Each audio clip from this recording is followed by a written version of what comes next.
మరి రెగ్యులర్గా ఈ టీ కాఫీలు తాగితే ఏమి ఇబ్బందులు? టీ కాఫీలు బాగా త్రాగే వారికి దాహం ఎక్కువగా అనిపించదండి. అంటే నీళ్లు త్రాగబుద్ధి కాదు, దానికి ఉన్న గుణం అది. అసలు నోట్లో నీళ్ళు ఎక్కువ పెట్టబుద్ధి కాదు. ఇది మొట్టమొదటి సైడ్ ఎఫెక్ట్. నీళ్లు తక్కువ తాగుతాం, టీలు ఎక్కువ తాగటం వల్ల ఆకలి చచ్చిపోతుంటుంది కదా.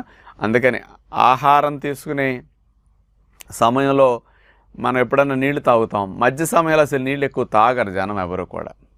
అందుకని మధ్యలో నీళ్లు త్రాగాల్సిన అవసరం బాడీకి ఉన్నప్పటికీ ఆ లక్షణాలు సరిగా తెలియచేయనట్టుగా అయిపోతుంది అన్నమాట. రెండవది చూస్తే పొట్టా ప్రేగుల అంచులమ్మట కూడా జిగురు స్రవిస్తూ ఉంటుంది.